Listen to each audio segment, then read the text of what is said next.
আসসালামু আলাইকুম। সংবাদে আপনাদের সবাইকে স্বাগত জানাচ্ছি। আমি ফিরোজ তোহা। শুরুতেই আরবে কেবলস সংবাদ শিরোনাম। ভারত পাকিস্তান তীব্র উত্তেজনার মধ্যে দুই দেশের মধ্যে পারমাণবিক যুদ্ধ শুরু হয়ে যেতে পারে এমনই ইঙ্গিত দিয়েছে পাকমন্ত্রী। আর এরই মধ্যে আমাদের হাতে এসছে যুদ্ধের ভয়ঙ্কর কিছু গুরুত্বপূর্ণ আপডেট সংবাদ। প্রথমেই জানাবো, ভারতের দিকে ১৩০টি পারমাণবিক অস্ত্র তাক করা আছে বললেন পাকমন্ত্রী। ভারত শাসিত জম্মু কাশ্মীরের পেহেলগামে হামলার পর পাকিস্তান ও ভারতের উত্তেজনা এখন তুঙ্গে। দুই দেশের সীমান্তে বাড়ছে ব্যাপক সামরিক উপস্থিতি। একাধিকবার পাল্টাপাল্টি গোলাগুলির ঘটনা ঘটছে। এমন পরিস্থিতিতে বিস্ফোরক মন্তব্য করেছেন পাকিস্তানের রেলমন্ত্রী হানিফ আব্বাসি। তিনি বলেছেন, আমাদের ১৩০টি পারমাণবিক ক্ষেপণাস্ত্র প্রস্তুত রেখেছি, যা ভারতের দিকে তাক করা আছে। যে কোনো সময় আমরা ভারতে হামলা চালাতে পারি। এরপর জানাবো, প্রত্যেক ভারতীয়র রক্ত টকবক করছে বললেন মোদি। প্রত্যেক ভারতীয়র রক্ত এখন টকবক করছে এবং প্রত্যেককে কাশ্মীরের পেহেলগামে সন্ত্রাসী হামলার ঘটনায় স্বজন হারানোর বেদনা অনুভব করছে বলে মন্তব্য করেছেন ভারতের প্রধানমন্ত্রী নরেন্দ্র মোদি। আজ মান কি বাত অনুষ্ঠানে জাতির উদ্দেশ্যে ভাষণ দিতে গিয়ে এমন কথা বলেছেন মোদি। এদিকে বাংলাদেশকেও পানি না দেওয়ার আহ্বান বিজেপি নেতার। পেহেলগামে হামলার পরিপ্রেক্ষিতে পাক ভারত চলমান উত্তেজনার মধ্যে সিন্ধু চুক্তি স্থগিত করেছে ভারত। এবার বাংলাদেশও পানি প্রবাহ বন্ধ করে দেওয়ার আহ্বান জানিয়েছে বিজেপির একজন এমপি। আজ এক প্রতিবেদনে খবর জানিয়েছে ভারতীয় সংবাদ মাধ্যম ইন্ডিয়া টুডে। ক্ষমতাসীন ভারতীয় জনতা পার্টির সংসদ নিশিকান্ত দুবে বাংলাদেশ সরকারের সঙ্গে লস্করি তৈবার ক্রমাগত যোগাযোগ রয়েছে বলে উল্লেখ করেছেন। এছাড়াও পাকিস্তান ও বাংলাদেশ উভয়ের সঙ্গে ভারতীয় সীমান্তে নিরাপত্তা নিয়ে উদ্বেগ প্রকাশ করেছেন এই ভারতের মাতাল মন্ত্রী।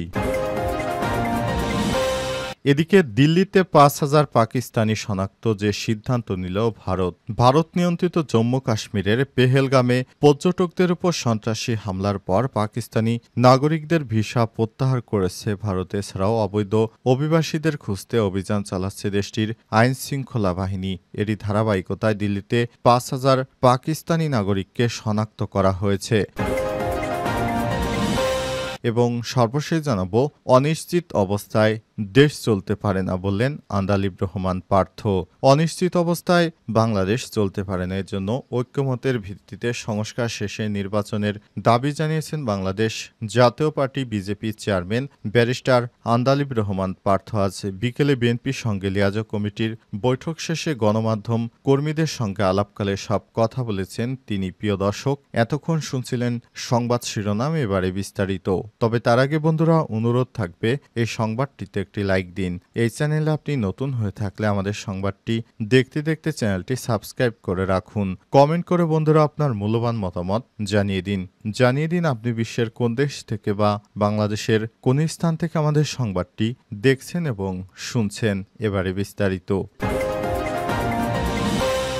ভারতের দিকে ১৩০টি পারমাণবিক অস্ত্র তাক করা আছে বললেন পাকমন্ত্রী। ভারত শাসিত জম্মু কাশ্মীরের পেহেলগামে হামলার পর পাকিস্তান ও ভারতের উত্তেজনা এখন তুঙ্গে। দুই দেশই সীমান্তে বাড়াচ্ছে ব্যাপক সামরিক উপস্থিতি। একাধিকবার পাল্টাপাল্টি গোলাগুলির ঘটনা ঘটেছে। এমন পরিস্থিতিতে বিস্ফোরক মন্তব্য করেছেন পাকিস্তানের রেলমন্ত্রী হানিফ আব্বাসি। ভারতকে ঘায়েল করতে তার দেশ পারমাণবিক অস্ত্র বহনে সক্ষম শাহীন ও গজনবির মতো ক্ষেপণাস্ত্র সহ ১৩০টি ক্ষেপণাস্ত্র প্রস্তুত করে রেখেছে বলে জানিয়েছেন তিনি। পাকিস্তানি হানিফ আব্বাসি আরও বলেছেন, শাহীন ও গজনবি ক্ষেপণাস্ত্রগুলো এমনি তৈরি করা হয়নি, সেগুলো প্রস্তুত রাখা হয়েছে ভারতের জন্য। আমাদের বিভিন্ন ঘাঁটিতে এগুলো মোতায়েন করা হয়েছে। সরাসরি ভারতের দিকে ক্ষেপণাস্ত্রগুলো তাক করা আছে। এগুলো পারমাণবিক অস্ত্র। এগুলো আমরা এমনি এতদিন ধরে তৈরি করিনি, এগুলো ভারতের জন্য তৈরি করা হয়েছে। এক প্রতিবেদনে বলা হয়েছে, ভারত থেকে পাকিস্তানি দূতাবাসের সামরিক কর্মকর্তাদের বহিষ্কারের মাধ্যমে দেশটির বিরুদ্ধে কূটনৈতিক ব্যবস্থা নেওয়ার পরিপ্রেক্ষিতে পাকিস্তানের রেলমন্ত্রী এমন কড়া মন্তব্য করেছেন। ভারতকে উদ্দেশ্য করে হানিফ আব্বাসি আরও বলেন, এসব ব্যালিস্টিক ক্ষেপণাস্ত্র, ক্রুজ ক্ষেপণাস্ত্র শোকেসে সাজিয়ে রাখার জন্য তৈরি করিনি, এগুলো তোমাদের দিকেই তাক করে রাখা হয়েছে, আর কারো দিকে নয়। তিনি আরও বলেছেন, ভারত জানে না যে পাকিস্তান কোথায় ক্ষেপণাস্ত্র মোতায়েন করেছে এবং এ কারণে কারণেই তারা পাকিস্তানে আক্রমণের সাহস পায় না। যদি ভারত সিন্ধু চুক্তি ভঙ্গ করে পাকিস্তানের নদীগুলোর পানি প্রবাহ প্রতিবন্ধকতা সৃষ্টি করে তবে পূর্ণমাত্রায় যুদ্ধের জন্য পাকিস্তান প্রস্তুত বলেও হুঁশিয়ারি দেন তিনি আরও বলেন, আপনারা আমাদের পানি বন্ধ করবেন, আমরা আপনাদের নিঃশ্বাস বন্ধ করে দেব। প্রত্যেক ভারতীয় রক্ত টগবগ করছে বললেন মোদি। প্রত্যেক ভারতীয় ব্যক্তির রক্ত টগবগ করছে এবং প্রত্যেকেই কাশ্মীরের পেহেলগামে সন্ত্রাসী হামলার ঘটনায় স্বজন হারানোর বেদনা অনুভব করছে বলে মন্তব্য করেছেন ভারতের প্রধানমন্ত্রী নরেন্দ্র মোদি। রোববার ২৭ এপ্রিল মন কি বাত অনুষ্ঠানে জাতির উদ্দেশ্যে দেয়া ভাষণে সব কথা বলেছেন নরেন্দ্র মোদি। মন কি বাত অনুষ্ঠানে জাতির উদ্দেশ্যে এমন মন্তব্য করেছেন খবর এনডিটিভির।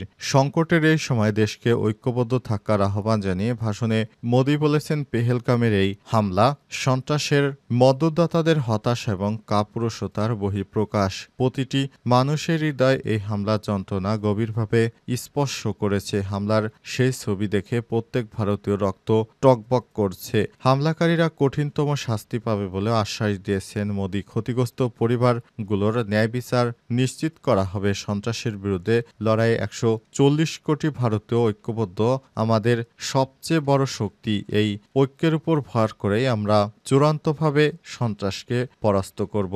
ভারতীয় প্রধানমন্ত্রী আরও বলেছেন, কাশ্মীরে শান্তি ফিরছিল, স্কুল কলেজ ছিল সরব, উন্নয়ন কাজ দ্রুত গতিতে এগিয়ে চলছিল, পর্যটন সংখ্যা ছিল রেকর্ড পর্যায়ে চলে গিয়েছে, মানুষের আয় বাড়ছিল এবং তরুণদের জন্য নতুন নতুন সুযোগ তৈরি হচ্ছিল। দেশের শত্রুরা এই অগ্রগতি কোনোভাবেই মেনে নিতে পারেনি। প্রসঙ্গত, পেহেলগামে ২২ এপ্রিল ভয়াবহ হামলায় ২৫ জন পর্যটক ও এক কাশ্মীরি বাসিন্দা নিহত হয়েছে। এরপর থেকে ঘটনার জন্য পাকিস্তানকে দোষারোপ করে আসছে ভারত। এই ধারাবাহিকতায় পারমাণবিক শক্তিধর প্রতিবেশী দেশ দুটি একে অপরের সঙ্গে কূটনৈতিক সম্পর্ক কমিয়ে দিয়েছে। পরিস্থিতি পৌঁছে গেছে যুদ্ধের দ্বারপ্রান্তে।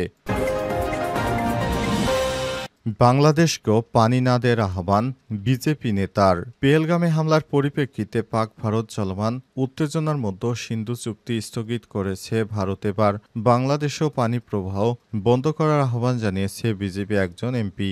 রোববার ২৭ এপ্রিল এক প্রতিবেদনে খবর জানিয়েছে ভারতীয় সংবাদ মাধ্যম ইন্ডিয়া টুডে। ক্ষমতাসীন ভারতীয় জনতা পার্টির সাংসদ নিশিকান্ত দূরে বাংলাদেশ সরকারের সঙ্গে লস্করি তৈবার ক্রমাগত যোগাযোগ রয়েছে বলে মন্তব্য করেছেন। এছাড়াও পাকিস্তান ও বাংলাদেশ উভয়ের সঙ্গে ভারতের সীমান্ত নিরাপত্তা নিয়ে উদ্বেগ প্রকাশ করেছেন তিনি। কংগ্রেসের শাসনামলে ভারত ও বাংলাদেশের মধ্যে ১৯৯৬ সালে গঙ্গার পানি চুক্তিকে ত্রুটিপূর্ণ বলে উল্লেখ করে এই বিজেপি নেতা বলেন, পাকিস্তান পানি সরবরাহ বন্ধ করতে ভারতকে প্ররোচিত করেছিল এবং এখনও বাংলাদেশের বিরুদ্ধে একই ধরনের পদক্ষেপ নেওয়া দরকার। সন্ত্রাসবাদে জড়িত দেশগুলোর সঙ্গে পানি ভাগাভাগি চালিয়ে যা যুক্তিযুক্ত নয় বলেও তিনি বলেন, আমরা আর কতদিন সাপকে পানি সরবরাহ করব? সময় এসেছে তাদের পিষে ফেলার। পেহেলগামে হামলার পর ভারত ও পাকিস্তানের বিরুদ্ধে পাল্টাপাল্টি পদক্ষেপের জেরে উত্তেজনা বিরাজ করছে দেশ দুটির মধ্যে। হামলায় পাকিস্তানের সংশ্লিষ্টতার অভিযোগ এনে ১৯৬০ সালে সিন্ধু চুক্তি স্থগিত এবং পাকিস্তানি নাগরিকদের ভিসা প্রত্যাহার করেছে ভারত। পাল্টা পদক্ষেপ হিসেবে নিজেদের আকাশ সীমা ভারতের জন্য বন্ধসহ বেশ কিছু সিদ্ধান্ত নিয়েছে পাকিস্তানও। তবে এই ঘটনায় ভারতের বিজেপি নেতাদের নতুন করে বাংলাদেশকে জড়িয়ে কথা বলতে দেখা যাচ্ছে। অনিশ্চিত অবস্থায় দেশ চলতে পারে না বললেন আন্দালিব রহমান পার্থ। অনিশ্চিত অবস্থায় দেশ চলতে পারে না, এজন্য ঐক্যমতের ভিত্তিতে সংস্কার শেষে নির্বাচনের দাবি জানিয়েছেন বাংলাদেশ জাতীয় party BJP chairman barrister Andalib Rahman Partha. রোববার বিকেলে বিএনপির সঙ্গে লিয়াজোঁ কমিটির বৈঠক শেষে গণমাধ্যম কর্মীদের সঙ্গে আলাপকালে এমন দাবি জানান তিনি। ব্যারিস্টার আন্দালিব রহমান পার্থ বলেছেন, কাউকে বাদ দিয়ে সংস্কার সম্ভব নয়, দ্বিমত থাকতেই পারে, তবে যেগুলোতে সবাই একমত সেগুলো সম্পূর্ণ করে নির্বাচন দিতে হবে। ঐক্যমত না হলে সংস্কার হবে না। এ সময় তিনি বলেছেন, অনিশ্চিত অবস্থায় দেশ চলতে পারে না। নির্বাচন এখন জনগণের দাবি, সংস্কার থাকবে কি থাকবে না সেটি অবশ্যই আগামী সরকার দেখবে। জনগণের সরকার হয়ে থাকলে অবশ্যই মানুষ সেটিকে রিসপেক্ট করবে, গ্রহণ করবে। একটি দায়িত্বশীল সরকার যখন বলে ডিসেম্বর থেকে জুনের মধ্যে নির্বাচন হবে, দেশকে এই ধরনের আনসার্টেনিটিতে, অনিশ্চয়তাকে কোনোদিনও একটি সরকার ঠেলে দিতে পারে না। অবশ্যই একটি নির্বাচনী রোডম্যাপ থাকতে হবে। বিজেপির চেয়ারম্যান বলেছেন, আমরা এই সরকারকে আনার জন্য জেলে গেছি, জুলুম সহ্য করেছি, নির্বাচন বয়কট করেছি, রাজপথে সব জায়গায় আমরা ছিলাম। আমরা কোনোভাবেই চাই না সরকার ফেল করুক। আমরা চাই জনগণের ইচ্ছার প্রতিফলিত হোক, এমন কোনো সংস্কারের জন্য কালক্ষেপণ না করা হয়, যাতে আবার নির্বাচন কবে হবে, আদৌ হবে কিনা এমন প্রশ্ন যেন মানুষের মধ্যে না আসে।